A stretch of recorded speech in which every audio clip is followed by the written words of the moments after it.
Nekara Penata, 1989. Jet ski. I bring you tales of Nekara Penata, 1989. Jet ski. Not again! No!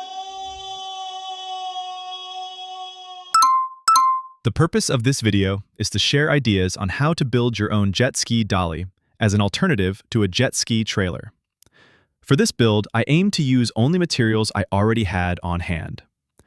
I already had a trailer as well as extra 8mm thick plywood, 98mm by 48mm timber, outdoor grade wood glue, and 5mm by 50mm flat bar steel.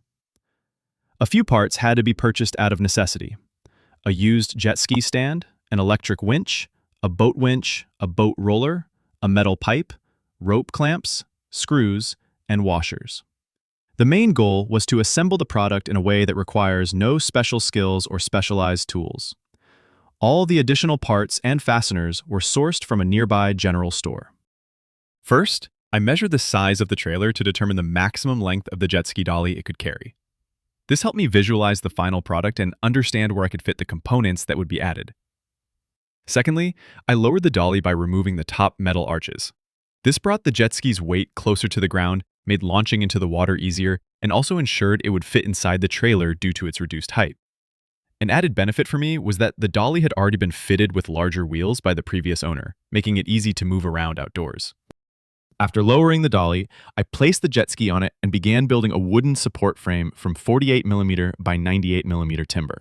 The frame consisted of 4 pieces, which I cut at precise angles to match the contour of the jet ski's hull. I joined these pieces together using D4 outdoor wood glue and screws. The plank was secured to the dolly at both the front and back with heavy-duty bolts.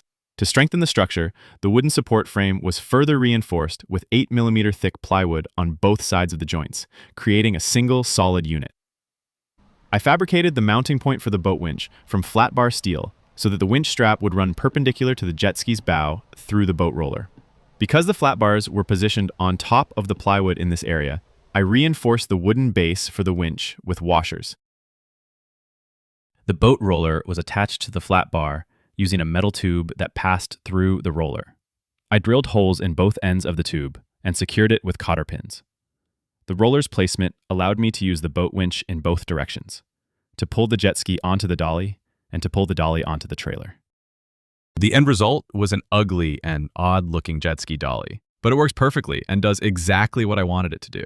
Fortunately, its appearance isn't much of an issue, as it spends most of its time hidden inside an enclosed trailer, and it's not like I have to sleep with it. Moving it into the trailer is done with the help of an electric winch, which makes the process significantly easier. The downsides and areas for improvement are that, due to the wood and the wheels, it tends to float, and the metal parts are prone to rust. These issues can be addressed by adding weight to the rear, keeping it reasonably sheltered, and rinsing it with fresh water after use to reduce rusting. On the positive side, it's far cheaper than buying and maintaining a separate jet ski trailer, especially if you already have a trailer that can fit the jet ski. That said, if you don't have a suitable trailer, it's certainly much more practical to just get a proper jet ski trailer.